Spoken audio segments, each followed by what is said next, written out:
Good morning to those here in the sanctuary and online. I am Laura Shenham, Minister of Congregational Life here at First Unitarian Universalist Society of San Francisco. I'm joined on the chancel today by our senior minister, Reverend Vanessa Rush Southern, and David Jones, one of our wonderful choir members, and Mari Magaloni Ramos, one of our talented worship associates, who also is celebrating a birthday today. Happy birthday, Mari. We are supported this morning by our many volunteers and staff who provide our presence online, greet people, bring flowers. They smell amazing, by the way. Keep our spaces beautiful and care for our children and youth. Gratitude to all who help create our gathering spaces each week. If you're new and joining us today, then again, welcome. I hope you were able to grab an order of service on your way in.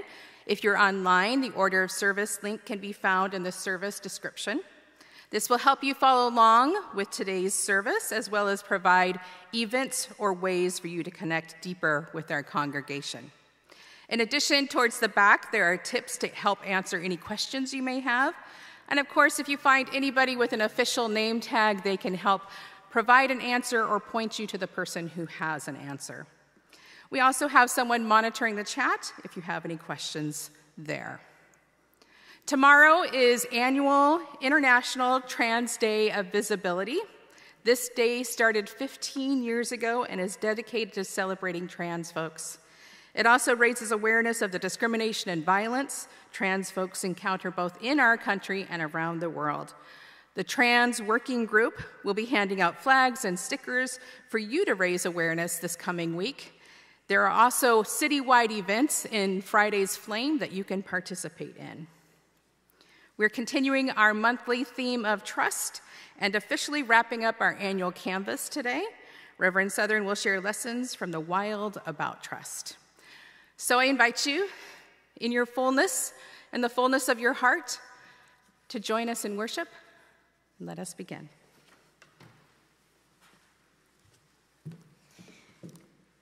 Please join me in saying the words of our chalice lighting. They are on the first page of the order of service. I did not prepare the chalice match. All right. We light this chalice for the light of truth, the warmth of love, and the fire of commitment.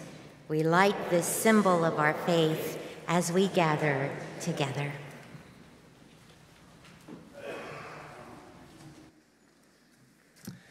We bid farewell to hymn 83 today, the hymn of the month. I ask that you stand and with your comfort, hopefully established on this hymn, can sing out and enjoy the three verses. Today, I invite you also to sing maybe a different voice part than the melody, if you're so moved. I'm going to ask Ben to demonstrate the tenor part. We had the alto bass part last week, the alto part the week before, and today the tenor part. And if you happen to be standing by somebody who sounds like they're giving a good effort on the tenor part, let me know who they are after the service.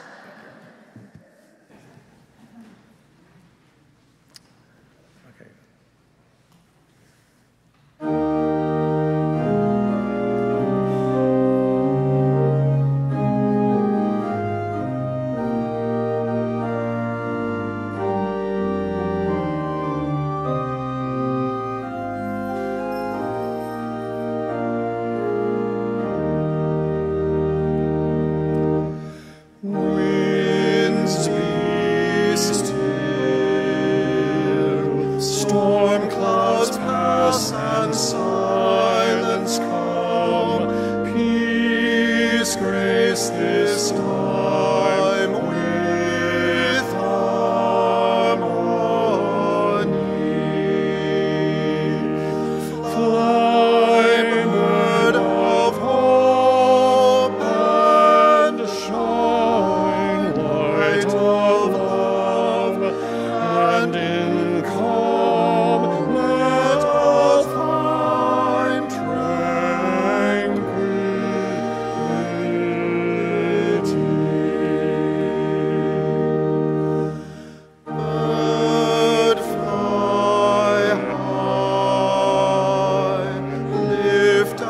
gaze toward distant view, help us to sense life's mystery. Fly high and far, and lead us each to see how we move through the winds of eternity.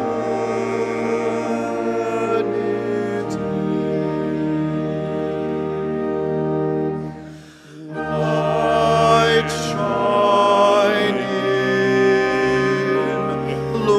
illuminate our inward view, help us to see with clarity. Shine bright and true, so we may join our songs in new songs that become full symphony.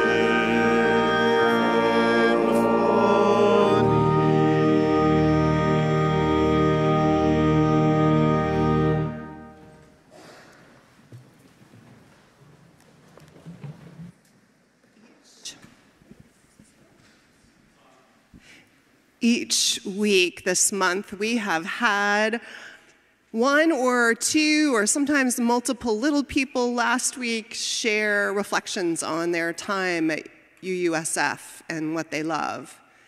And today, it's David Jones. I first walked into this place in 1975.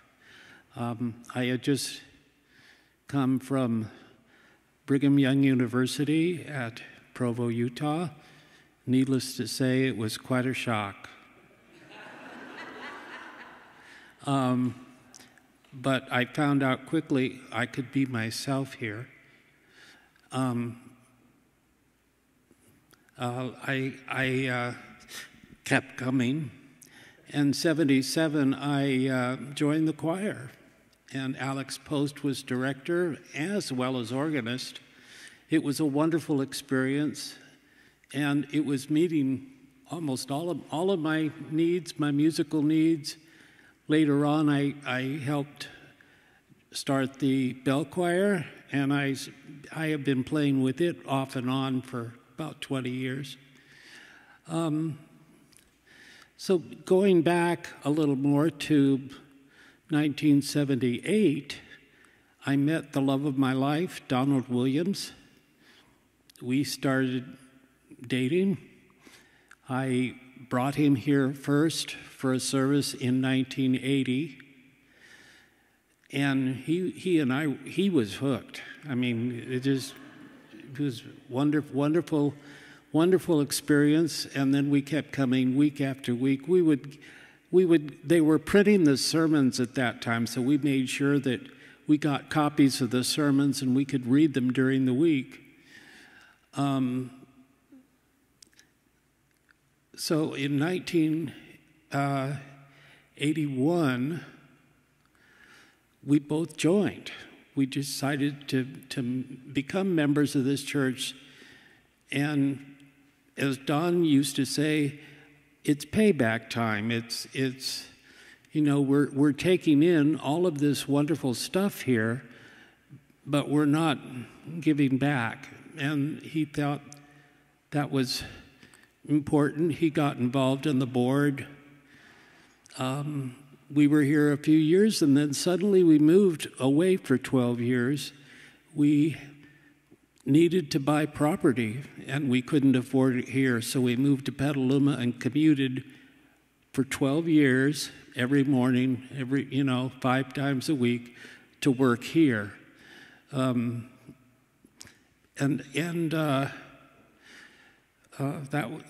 was that was tiring enough.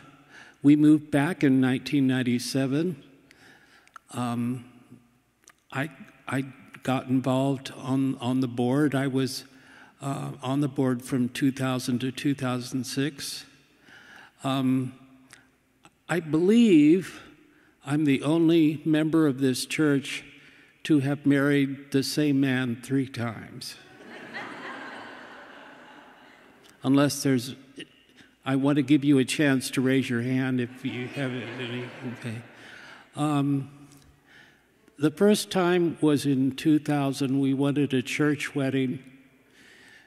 We invited people from the Santa Rosa Fellowship, where we were members when we lived up there, to come down here for the service. And I think there were about 400 people total who came to the wedding in 2000. The Reverend Margot Campbell Gross, our minister emerita, married us. And what many of you may not know is she, as an act of social justice, would not sign the marriage certificate. I thought that was really commendable of her. And I've never forgotten that. I just think it's really wonderful to make that kind of a stand. So that we had never thought about doing another wedding, and then 2004 came and Gavin Newsom opened up the wedding doors, and we said, oh yes, we've got to do this. So it was like a Wednesday. We made the decision, and then we went down to City Hall on a Thursday and just did it. And that was a lot of fun, but it turned out to be not so happy in the long run, because we ended up in a privileged class of people who were allowed to stay married when they closed the doors on everyone else. So that was not very happy, but then, you know, the act of the Supreme Court in 2008 came along, and we got married a third time in City Hall with the Reverend Greg Stewart performing the ceremony. So those are the 3 times. Wouldn't really change anything at all. I think one of the areas of support that I want to acknowledge now is during the time when Don's body was sort of failing, giving out, and I was caregiver for him. Starting in 2016, I said, oh, I can do this by myself. And eventually it got to be too much. And so we sold the condo, and I moved into assisted living, and I got him connected with hospice, which turned out to be a lifesaver for me, as well as an easier passing for him. What I want to bring out here is that what I didn't expect to happen was getting all the love and support from this congregation during that period and afterwards. It was really overwhelming. I can't stress to you. I hope many of you get to experience something like that. And I think in a funny way, maybe it's karma or what, I think getting involved in this church enables a lot of payback to happen in the way of emotional support and making friends. I wouldn't trade any of that for the whole world. Thank you. Thank you.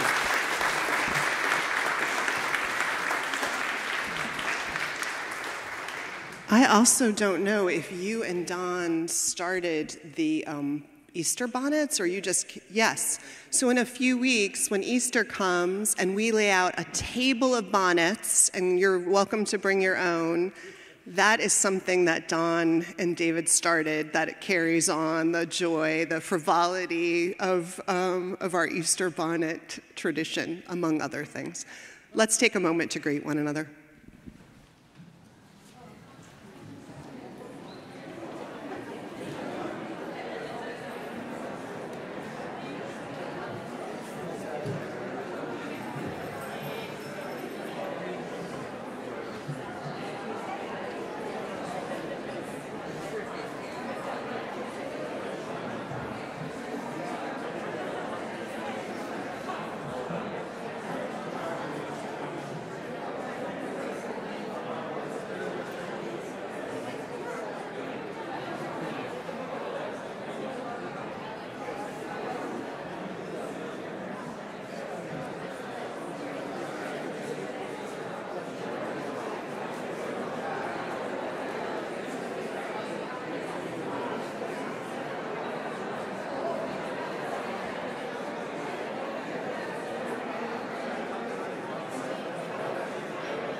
Let me invite us to remain standing if we are standing, but we're rising in spirit. And let's say together the words of our covenant, the promises that we make to one another as Unitarian Universalists, we who are not bound by a creed, but bound by the way in which we gather together and how we are together. Deeds, not creeds. Join with me, please, if you will, as we say these words. Love is the spirit of this church, and service is its prayer. This is our great covenant, to dwell together in peace, to seek the truth in freedom, and to help one another.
I'll be doing a personal reflection this morning.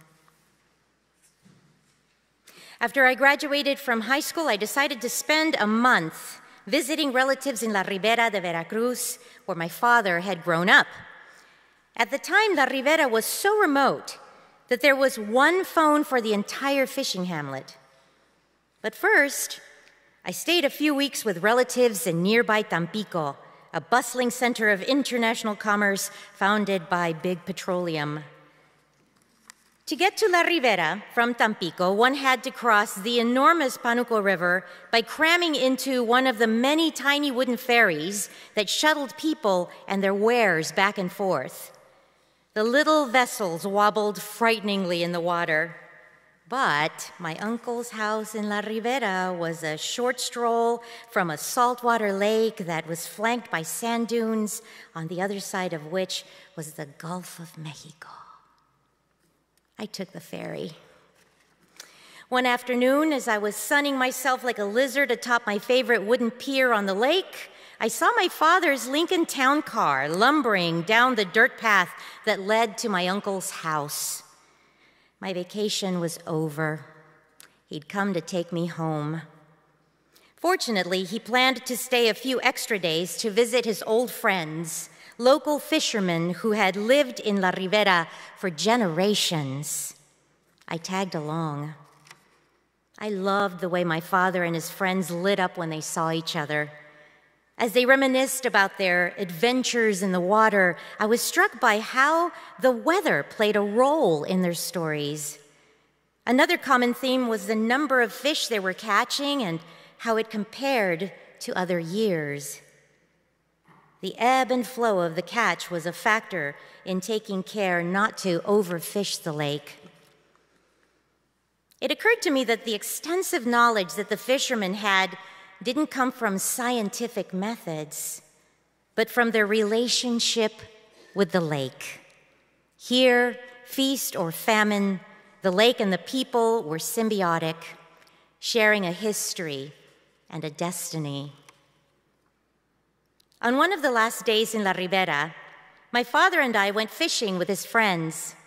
We set out on skiffs and stayed on the lake for hours. Ironically, I was the only one who caught a fish that whole day. It was late afternoon, but before heading back, the fishermen decided to make a special stopover.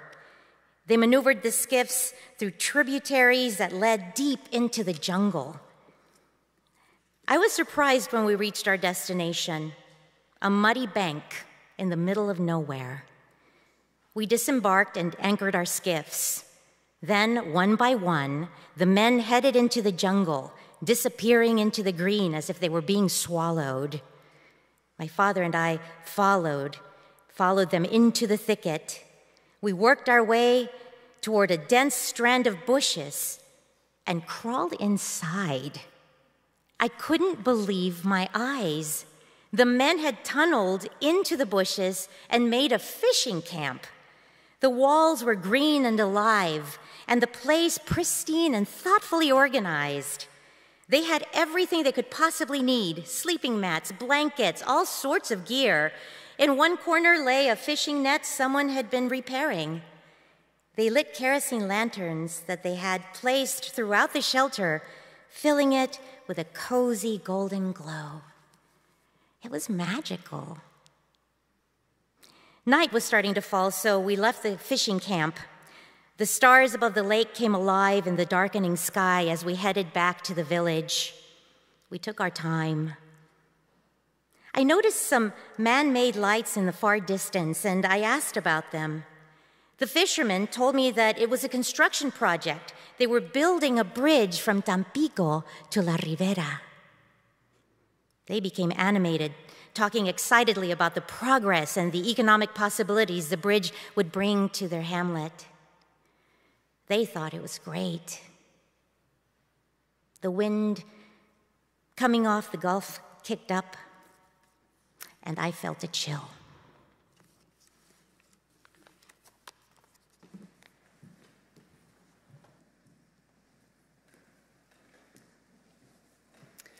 Our offering this week was going to be taken for the congregation. However, Given the events with the earthquake that struck Myanmar and also Thailand, we will take our offering this morning for Doctors Without Borders in support of medical relief and emergency support to those places affected. So your offering this morning will be gratefully received for this purpose. Thank you.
Our reading today is from the Serviceberry by Robin Wall Kimmerer, which was the minister's book group reading today, or this month.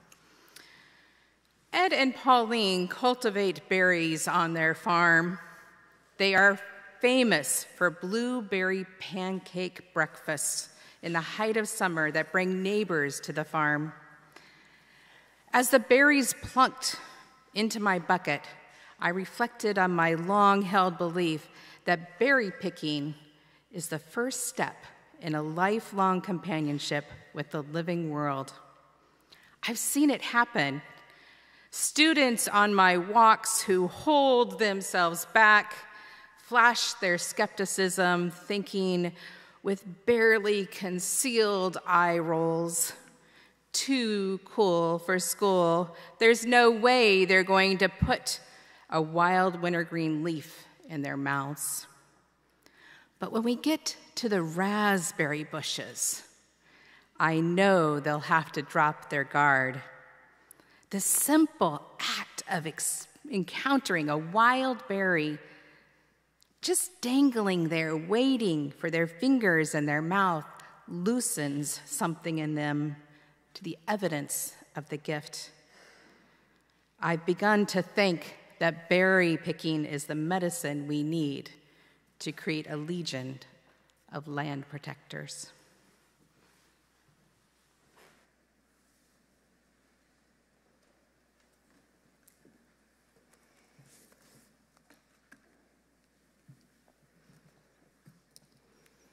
I want to invite us into a time of prayer and meditation. Invite us all to breathe in deeply the peace of this moment. Breathe out all that is not serving us, the tension, the undone of the week past. Breathe in the beauty of the present moment. Breathe out love.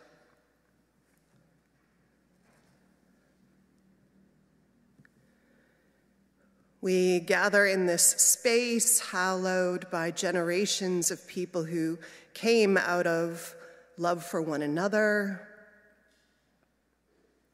seeking guidance and offering it as they weathered all the chapters of life together, came seeking encouragement to dream boldly what might yet be.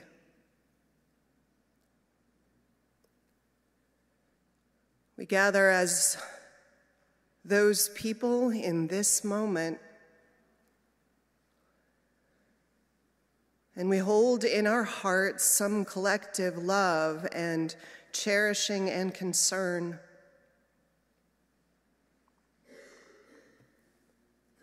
We hold in our hearts the people of Myanmar, a nation already tortured by a military junta and upheaval, now digging out from the rubble and loss of Friday's earthquake. And the people of Thailand who were also affected. To all those who lost their lives, we send our blessings that they are held in light and love.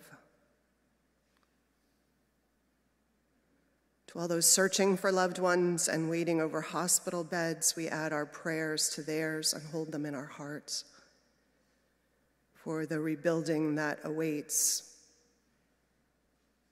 May we stand ready to help. On this day, that is a day before one that calls unapologetically with joy and love and shared resistance with and for our trans loved ones and friends and neighbors. Against any attempts to erase your full, gorgeous, and cherished identity, we hold you in light and love. And with arms ready to welcome the fullness of who you are and bodies that will testify to and seek to protect the integrity of your own. And we hold in light and love all those who are no longer with us because violence against trans people has taken their lives, even the emotional violence that can result in despair and surrender. You are a reminder of what must cease and the call of larger love to make a world where this is not our reality. And this day we also call out those we hold in our hearts who are being rounded up under spurious claims, based in Islamophobia, many of them threatening freedom of speech.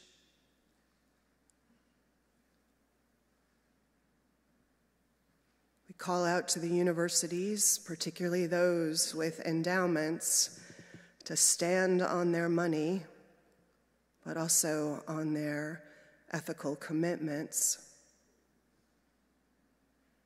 to both academic freedom and their duty to serve in protective custody of their student bodies.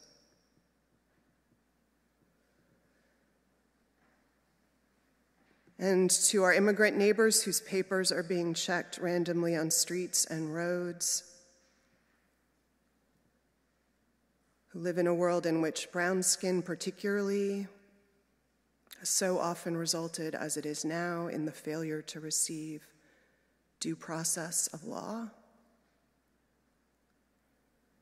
We stand in the brokenheartedness of the betrayal of our best inherited national legacy, and committed in heart and mind and body against moral erosion we cannot abide.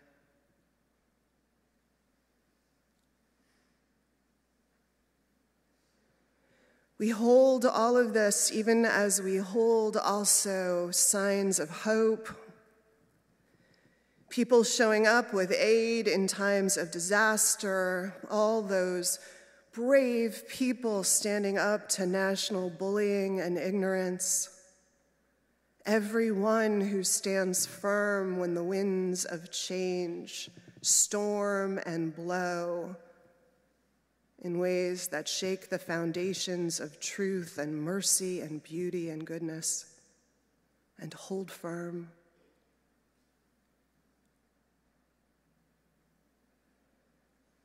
And finally, we hold in our prayers, each of us, in all of our private struggles, in our personal joys and hopes, in our needs for guidance and reassurance, to find our yearnings answered and our lives held in the largest light and love, and called forward in grace and assurance. Hear our prayers, Spirit of life.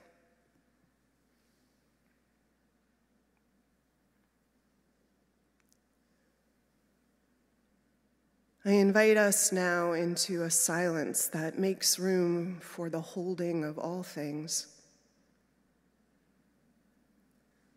And in a world with too few places to hold grief, I invite those of us who have lost someone we love recently, or who are in the anniversary of a loss perhaps, or just have someone heavy on our hearts, to stand, if you wish, in the silence, or to raise your hand, or to place it on your heart in witness to what otherwise might go unseen or unnamed, though it is so powerfully important a part of life and of our lives.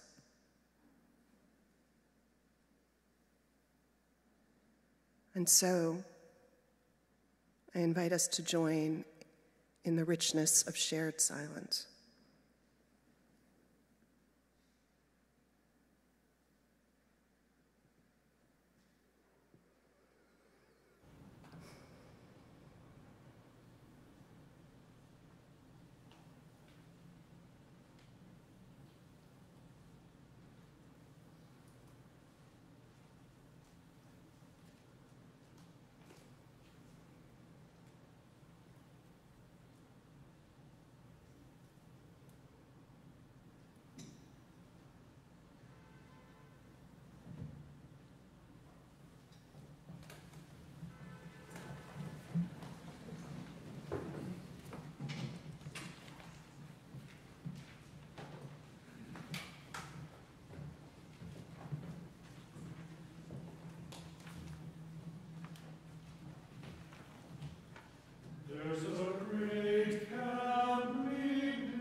gorgeous.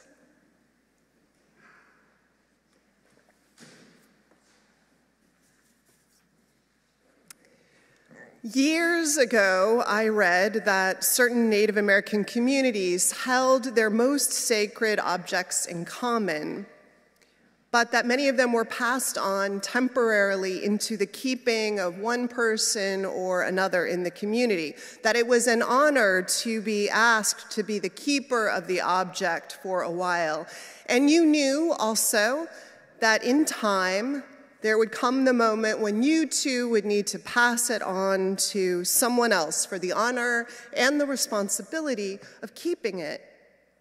Never, though, was ownership in question. The objects were beyond ownership, like everything else of greatest value: nation, earth, air.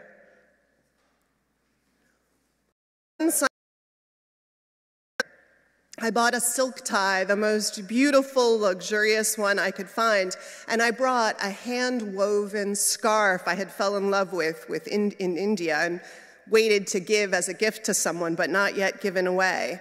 And I wrapped them up, and I wrote up some rules.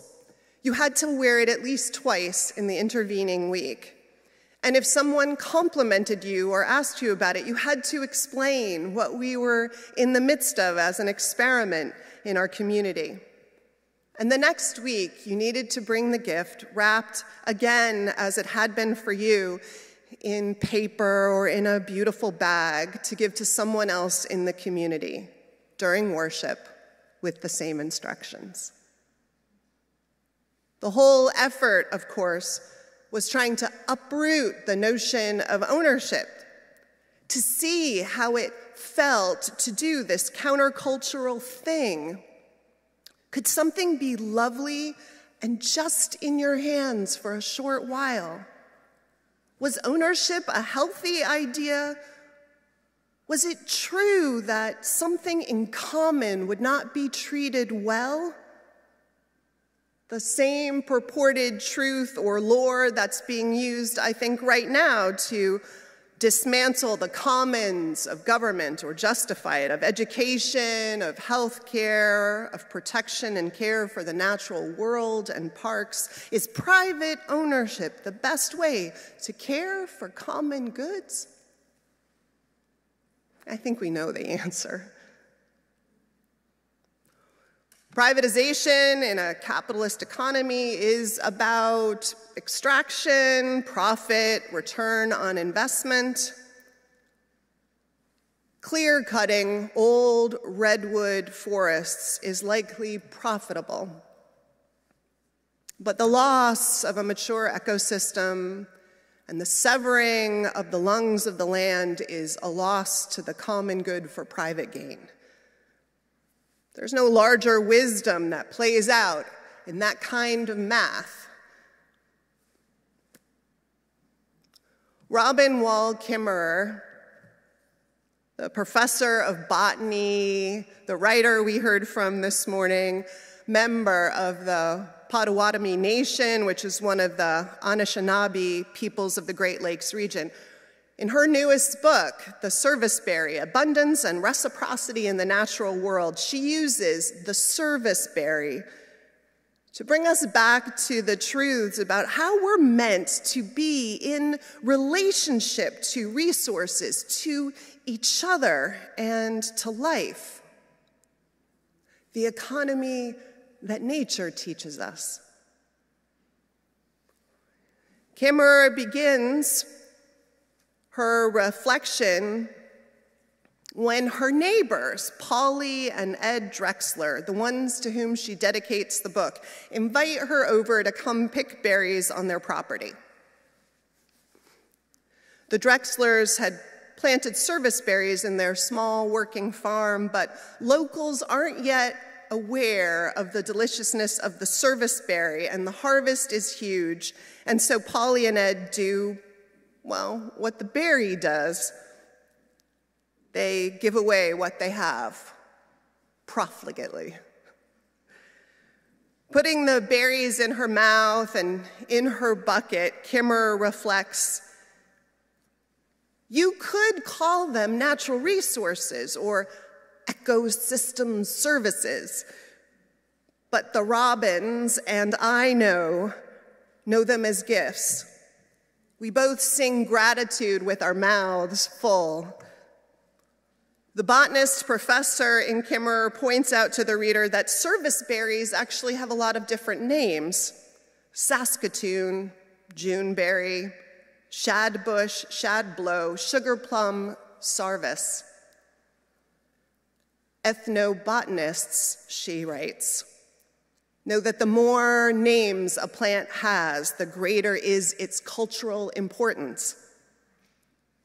This tree, it's beloved for its fruits, for its medicinal use, and for the early froth of flowers that whiten the woodland edges at the first hint of spring, she writes. Serviceberry, she tells us, is known as a calendar plant. So faithful is it to the seasonal weather patterns. Its bloom is a sign that the ground has thawed. In this folklore, this was the time that the mountain roads became passable for circuit preachers who arrived to lead church services. It's also a reliable indicator to fisher folks that the shad are running upstream. Buried in the language of her people, Kimmerer shows us also a deeper understanding of this berry and how it orients us and our place in the world. The word in Potawatomi, she says, for service berries is bozakmin. It's a superlative. It means the best of the berries. Tasting one, she agrees. But she reflects the word bozakmin has in its root the word min, the phrase min, a root word for berry in her language. Strawberry, raspberry, even the word for apple actually has min in the name. But min, she also tells us, is also the root for the word gift. Anishinaabe linguist James Vukolich writes, these plants are a manifestation of unconditional love that plants have for people. Plants offer whatever they have to whoever needs it, he writes. Seeing and naming them as gifts, literally naming them as gifts, changes things a bit. In the Anishinaabe world, in fact, everything is understood as a gift in the natural world. Quote, when we speak of these things, we don't speak of them as natural resources or commodities, Kimmerer writes. Our whole relationship to the natural world changes because of that. We enter the world not of economic exchange, not transactions, but a gift economy. This is a world where one receives generously and then feels intuitively gratitude, is moved immediately to the joy of sharing and reciprocity, not as some ritual of manners, Kimmerer writes, but as a recognition of how your life is contingent on the life of another in a huge web of belonging and service. Kimmerer points out how this framing of our relationship to life's resources and each other is natural, how it shows up everywhere. All around us are signs, she writes, of us knowing of reciprocity and of the natural laws of sharing and gratitude and belonging.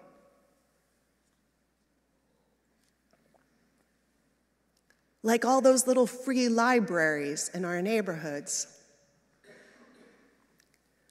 Like all the websites and apps where we take what's extra that we have and rather than sell it, we give it away to whoever needs it, to spare the earth and additional extraction, to bless others with our abundance, to stop treating everything as disposable because somehow that doesn't sit right with us, hurts our souls. It shows up when we bring a neighbor a meal because we hear they're sick, and they share the lemons on their tree, and we pull out their garbage cans when we notice they've overslept. We know this economy of gifts and belonging, don't we?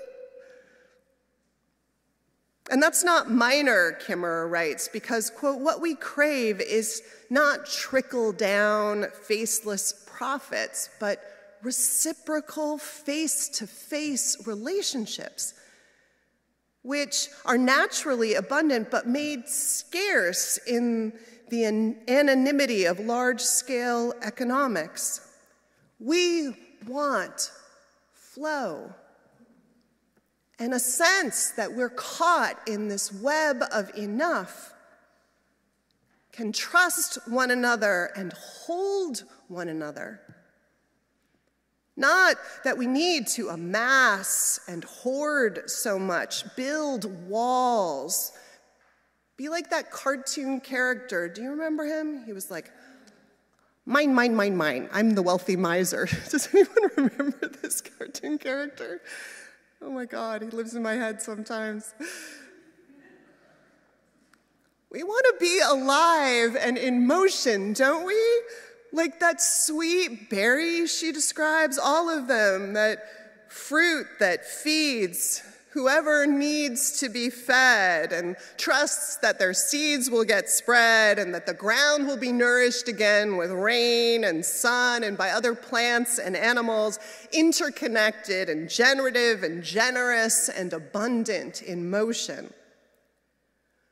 What most of us really want, she says, is a sense of belonging and relationship and purpose and beauty, which can never be commoditized.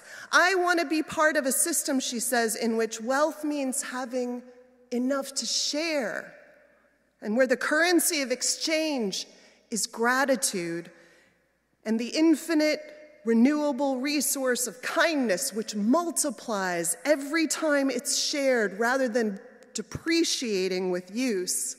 What if, Kimmerer writes, what if scarcity is a cultural construct, a fiction that fences us off from a better way of life?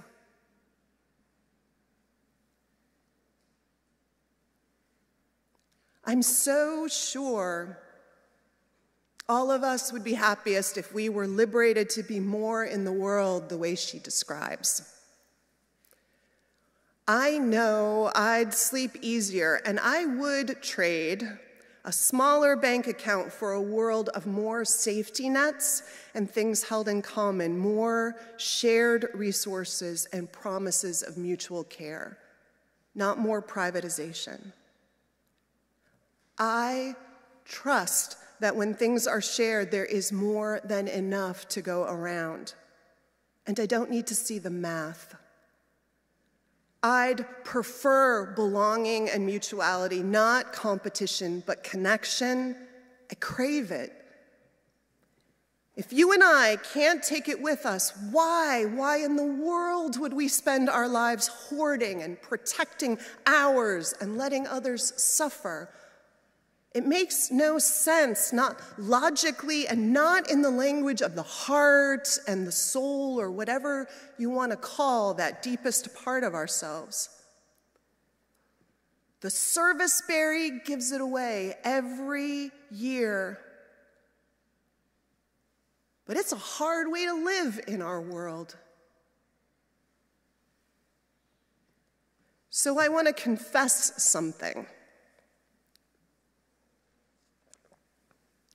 I prepared myself. I realized that this year there was so much fear and so much, I'm going to try not to cry, so much, I'm going to think about baseball as I say this, So much fear and so much anxiety, with prices going high and the world off its rocker, at least our part of the world especially, that people would constrict. And even though that this is just when we needed to stay together and connected, that I was ready to love all of us through this time, that I would understand if we got protective and scared and tight. Why wouldn't we? And I went away for a week last week on vacation, and I came back ready to hold what would feel hard, and I was wrong. Because when I came back, I found out that among other things, the pledges that had come in the week while I was gone, that they made our pledge levels higher in the number of pledges received than the previous year when everything was rosy. And that though we asked people to give 5 or 10% more, that the increase was closer to 17 or 20%. I am 30 years in the ministry, in some very healthy congregations with very generous people, and I have never seen that happen. And visitors are pledging. A dozen of you, more than a dozen of you, who are just visiting have pledged. And please don't get me wrong, we have a long way to go. You'll hear a little more from Harry and Miriam. And those who haven't given, I suppose you could really mess this up. And that would stink.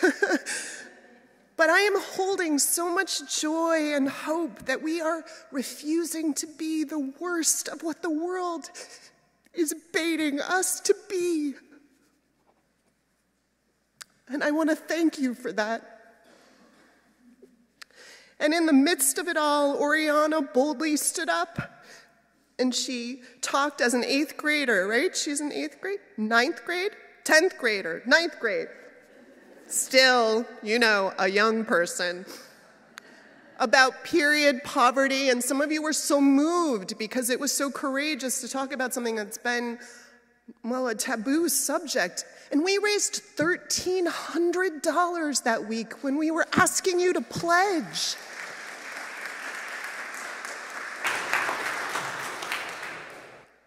And it isn't just money.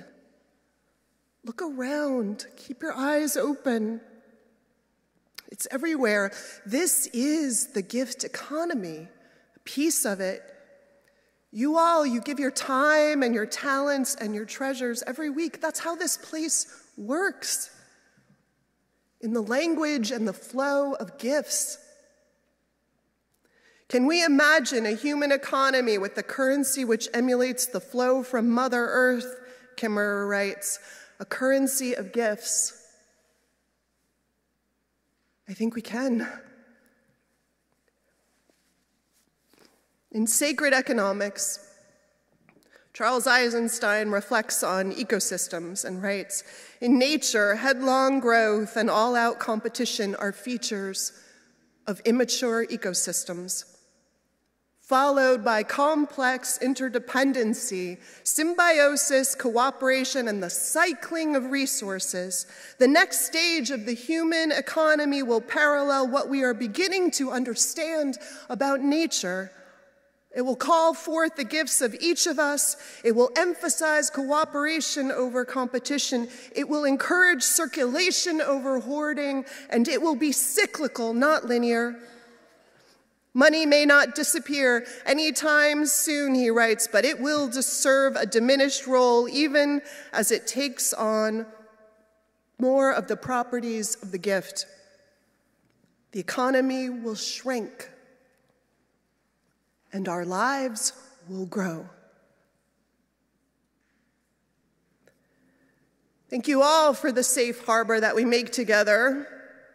Our gifts of self and trust in shared ventures, and the beauty and power of what is held in common for a world of trust and gratitude and reciprocity and flow.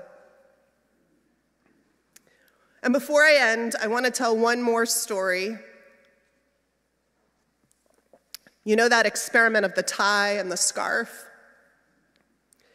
Well, shortly into it, a woman made an appointment to see me.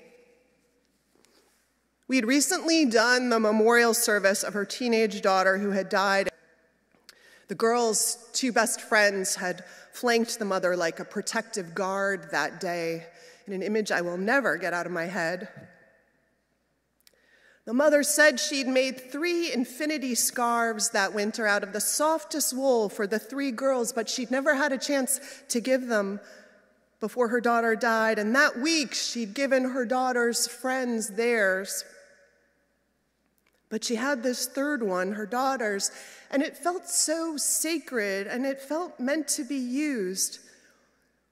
And she asked if we could put that scarf into circulation too, that whoever needed to feel loved or warm or cared for could keep it for a while and then bring it back. It would be held in common, it would be shared, she said. As you said, the most sacred things are. It would be a gift in motion, blessing the world, as her daughter had been. May we live in the truth of the gift economy. Generous, trusting, profligate, like the serviceberry offering itself to whoever needs it, like the best of our own lives, like the best of what we make together, rich in gratitude, in reciprocity, in mutual care and responsibility. What if scarcity is just a cultural construct, Kimmerer asks, a fiction that fences us off from a better way of life? What if? Thank you all. I love you. Bless you. Amen.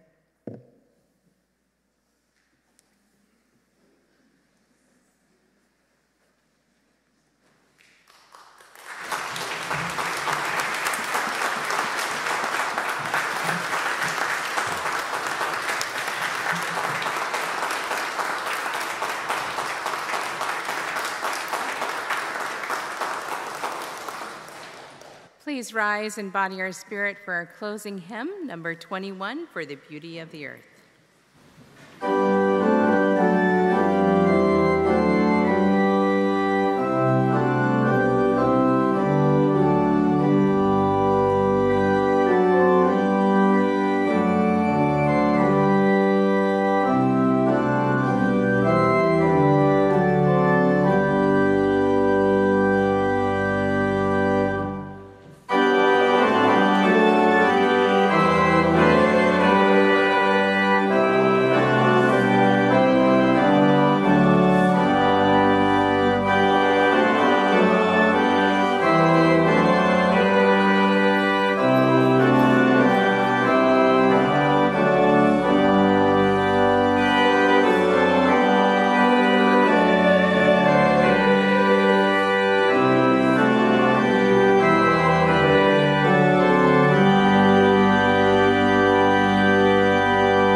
My name is Lori Lai, and I'm a member of the Board of Trustees. As worship ends, we invite you to find other ways to connect and serve and live your values this coming week. Dr. Mark Sumner, our music director, is here to invite you to opportunities to celebrate the power of beauty and the role of creativity in our lives.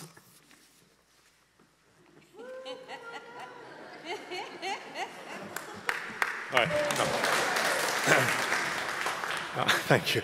This coming Saturday evening, just down the hall in TSK, we invite all fans of experimental theater to a most unique experience. In this era of ubiquitous personal input, audience members, some with scripts in hand, will be able to audit 2 readings of a modernized adaptation of Noel Coward's famous radio play and film, Brief Encounter.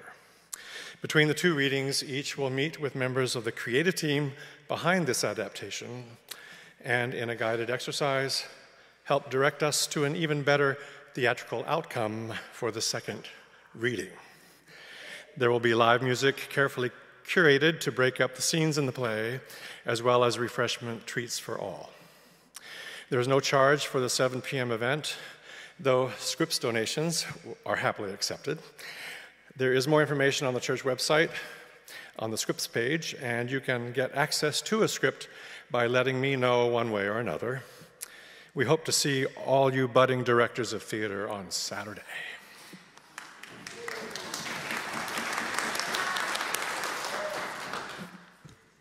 And Merjam and Harry Morin, our annual Giving co-chairs, will give you an update on our pledge drive and invite you to an after-service activity.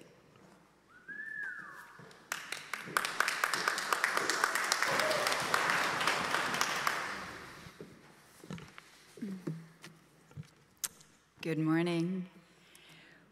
We both have been thinking a lot about pledges recently. And we've both been thinking a lot about this wonderful community lately. Serving as co-chairs of the annual pledge campaign has truly been a wonderful journey for us, and we are so grateful that we were asked and decided to do this with you all. There's so much we have learned over the past few weeks. And I gotta get this right. One thing we have learned is how to speak into a microphone and be heard. I hope that's working. It's a skill that I will carry forward. We now are just a tiny bit better at walking around and walking up to people and asking them for money. And I gotta tell you, for me, that is about the most daunting thing I could have ever imagined. But along with that, we have learned just how incredibly special and wonderful you all in the community are. You know, personally, we are pretty private people, so for us to stand up here in front of you all and share our journey was a big step for us to take. The reward, however, was just incredible. We met so many new people over the course of the last weeks, and we feel even more embedded in this community.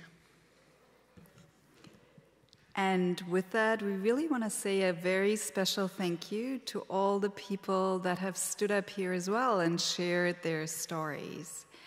Thank you, Daniel Jackaway. We always enjoy your reflections. They're always special. And we really loved hearing about someone who has grown up in a UU community and works so hard to uphold the values of this community to this day. And thank you to Kathleen for speaking about your family's unique journey and what this community has meant to you over the years. And on that same day, thank you to the Bell Choir for the beautiful, beautiful music dedication. Thank you, Lila Bailey. I'm not sure she's here. How wonderful to hear from a new member who really has been part of this community for quite a while. And it was really sweet to hear the cheers you received from your choir friends up there. Thank you to Sam Hebner, who's in Florida today, for being able to convey the seriousness of our times and the need for this harbor with his jokes. And thank you, Liam and Miles, who are up in the RE program right now, I believe. You two are simply incredible. I cannot believe 2 first graders stepped up here and actually gave speeches, not just waving at us, but speaking. Oh my gosh. And you know what? I too love the waffle breakfast and the retreat. Thank you to Chantel and Eli Borschiers for both of your heartfelt testimonials as to what it means to be a parent and a teen in times like ours, and how important this harbor truly is to all of us. We are so blessed to have your family with us in this community. And finally, thank you to David Jones for speaking today and for reminding us that our community is there to support each other in times when we really need it. Thank you for coming up here, all of you, and sharing your incredible stories. So we started this pledge drive at the beginning of the month, and to date we have received 156 pledges, including 13 from visitors. We have raised almost $600,000 and almost $30,000 in one-time gifts to help make up for the rental shortfall this year. As Vanessa said, on average, people have raised their pledges on average by about 20%. Simply amazing news. Thank you all. And thank you so much to each and every one of you. Thank you for being so generous and for caring so deeply for this harbor and for stepping up when it's really needed, even though times are hard. And as Vanessa said, we want to hold on and make sure our families are safe and protected. We just truly, truly appreciate each and every single one of you. We are today still short of our goal to reach $765,000 in pledges. We need about $170,000 more.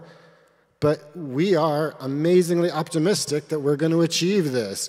Why is that? Because there is still about 40% of our member pledge holds whose pledges have not pledged yet, and we're expecting those. And we also get pledges from non-members all the time. It's unexpected and amazing. Thank you. If you have not done so and are able to pledge, we would love for you to do so today. I've never thought I would get excited about reaching a monetary goal, but here I am. I'm like, come on. I've been standing here. Give us that. And I would love for it to be a high today and a win and us to say we've done it. So it would be really incredible to finish our month on this high and just fill out a pledge form and drop it off with us or one of the steward team members at the table outside after the service. And I'll come through just after speaking and hand out some pledge forms so you can do it privately just now. Also, filling out a pledge form, paper form or online, will make things easier for your hardworking members of the board and stewardship team, who, if we don't get pledges, are going to start making phone calls in the next week to all of those who have not pledged. And also, please know, if you cannot pledge this year, we're still happy to count you as those who have made their commitment, because commitment comes in many ways. Just let Vanessa or one of us know that you would like a waiver. They're there and we can give them, and we love to do so. We appreciate you for all you do. And please let us know if you need to, how we can help to support you. Whether you have a waiver or pledged, please add your boat to the board outside. And my last words, end in sight. Please come celebrate with us today in the Thomas Starr King Room. There will be a beautiful art reception, and there will be cake. Gluten-free and vegan options are available. This will be a celebration of our community, and everyone, non-member, member, visitor, we're all welcome to join in. We hope to see you there. So let's celebrate this beautiful, strong space. Let's celebrate this harbor we created for each and single one of us, and its beautiful, amazingly strong boats. Thank you.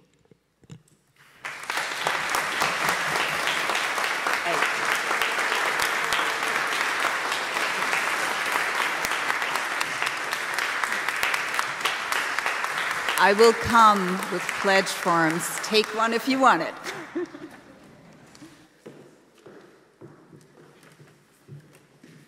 Thank you, Mirjam and Harry. Another round of applause, please.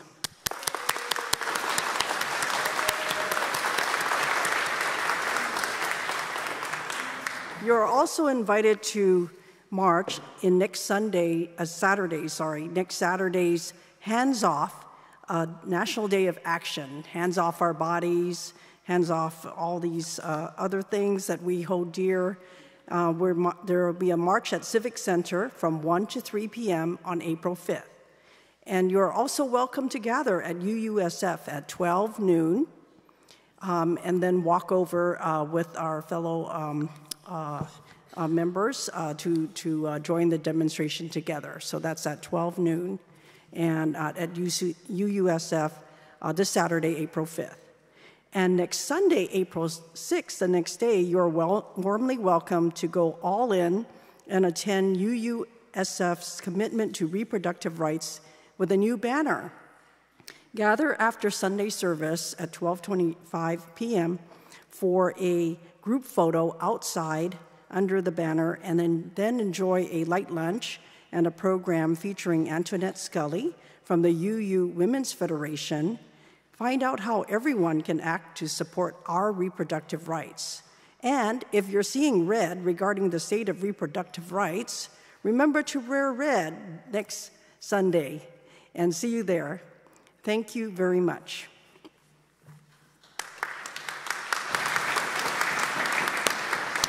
Do you want to scoot up and join me up here? Let's rise and join hands. We might actually do a little more stretching, people in the front rows, or we can hold our hand up.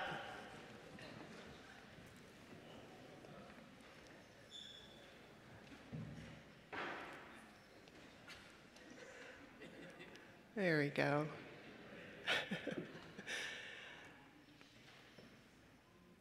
It's like Twister in some of your cases. And now, in our comings and our goings, may the light of love shine upon us. Out from within us, be gracious unto us, and grant us peace, for this is the day we are given. Let us rejoice and be glad in it. Amen.